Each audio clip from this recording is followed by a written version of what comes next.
2005-2006 rather, that's the data I'm going to be presenting. These data have been obtained from SGK by special permission.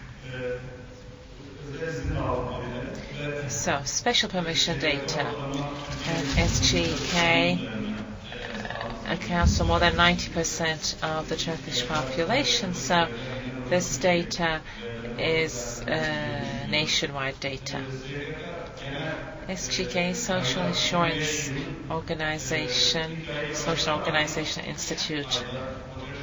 In the first 3 months, January, February, March, some data may be missing, but the following are full data. Oral antipsychotic use. While calculating their use, we general clinical psychiatry equivalent dosages have been identified, and content of each box was made 15 tablets. That's how we assessed. While doing this, long-term antipsychotics, it's on the average of 15 days, so we have all made it 15-day dosages. The first 3 months data of 2003,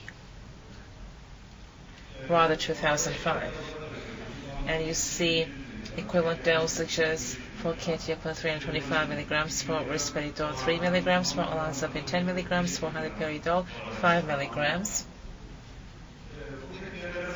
When we look at this data, in the first 3 months of 2005, olanzapine led the way with 26%. Risperidone 25%, ranks second. Quetiapine and haloperidol account for 13%. When we look at the last quarter of 2006, there's been a change. Olanzapine has a market share of 26%, risperidone 21%, quetiapine market share increased by 3%, so it ranks third. Amisulpirid accounts for 10% of market share. The conventional antipsychotic here, haloperidol, has lost 5% market share and accounts for 8% of the entire market now, ranking 5th. Here, 2005-2006, typical and atypical antipsychotic use graphic. When we look at the change from 2005 to 2006, in typical antipsychotics in total there's a 20% increase, whereas in atypical antipsychotics the increase is in excess of 70%. Here, on all antipsychotics, one by one, their performance over 2005-2006. When we evaluate them one by one, from 2005 to 2006, the biggest change is seen in amisulpirid, a 114% increase, 89% quetiapine follows that, 64% olanzapine, and 45% risperidone. Atypical antipsychotic use has increased. Clozapine and long-acting antipsychotics, their use has increased, so better side effects profile, and even though they are more pronounced in negative symptoms, you cannot explain these by their use in schizophrenia. This increase cannot be explained by that alone. Long-acting antipsychotics, when we evaluate those, long-acting antipsychotics are given to patients who do not have good drug compliance. Long-acting antipsychotics reduce hospitalizations and relapses, so they're efficacious at lower costs. Again, in long-acting antipsychotics, first 3 months of 2005, sucralfate accounts for 51% of market share, ranking 1. Flumatrixol Deconat 19% ranks second. Risperidone Consta 16% ranks third, and fluphenazine Deconat 14% ranks fourth. However, in the last quarter of 2006, this picture changes. then the changes to the benefit of risperidone with 43% of market share, followed by zoclopentixol with 34% and flupentixol with 13% and fluphenazine deconate at 10%.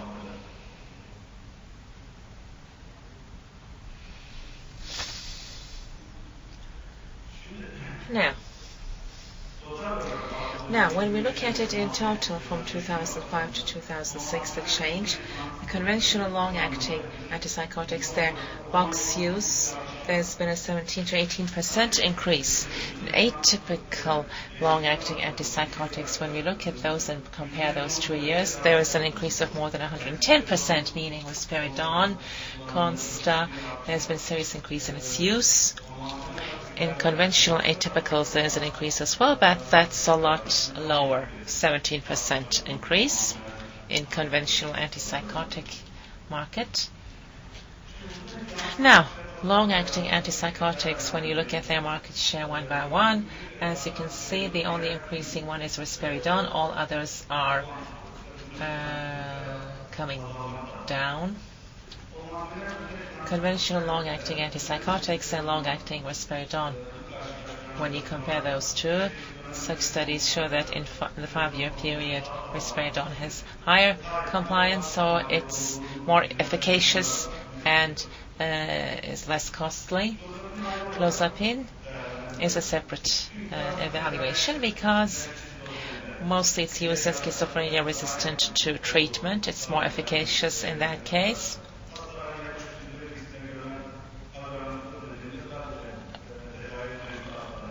It's only used in patients which show resistance to treatment. Unculpable EPS tardive dyskinesia patients are also using this. Clozapine use is mostly parallel to the size of the patient group resistant to treatment. Here, clozapine use 2005-2006 divided by quarter, and you see its increase in every quarter. Total antipsychotic market share within the oral market in 2005, clozapine accounted for less than 1%, whereas in 2006 this ratio went up to 3%. From 2005 to 2006, when you compare in total, there's a 40% increase approximately in the sales of clozapine. New antipsychotic drugs have come into use. In spite of that, this increase in the use of clozapine indicates the size of those patients resistant to therapy.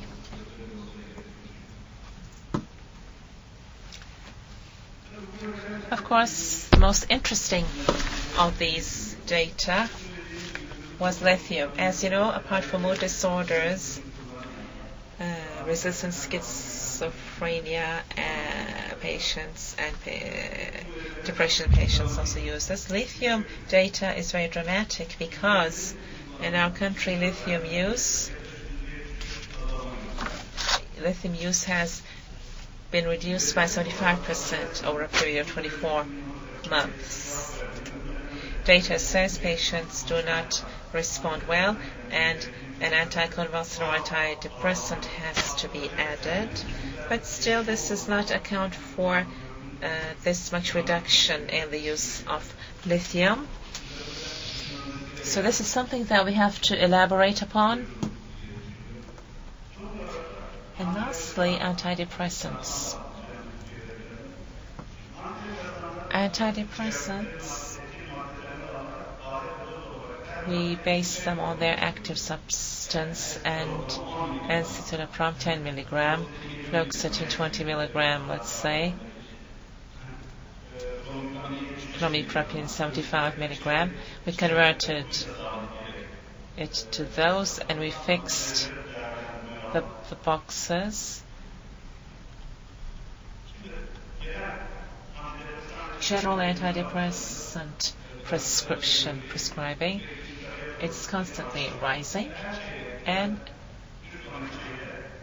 from quarter to quarter there's at least a 10% increase in the use of antidepressants in the Turkey market.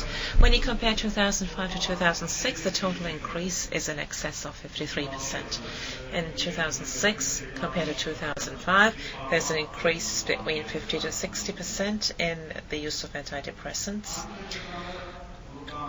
When we group antidepressants, SSRIs, SNRIs plus NASSA, tricyclics and others, in the first 3 months of 2005, SSRIs accounted for 50% of the market, with 31%. Tricyclics followed it with 12%, SNRI plus NASA group. When we look at the last quarter of 2006, again, market share belongs to SSRI, but market share increased by 12% and now accounts for 62%. And in tricyclics, there's serious reduction. 31% of prescribing rate comes down to 20%, and the other antidepressant group, not a very important change with regard to percentage. Now, we see them one by one here separately, especially serious increase in SSRIs. This increase in SSRIs shows that SSRIs can also be prescribed in areas other than psychiatry. The data that we have obtained does not show which physician has prescribed, of course. The medulla system data was not compatible with this. There's an increase in SNRIs as well, around 30%. The increase in SSRIs from 2005 to 2006 is in excess of 70%. As I said, I wonder, is this because the drug is being prescribed in areas other than psychiatry? We don't know. So this is what I'm going to present to you about the Turkish data, and thank you very much.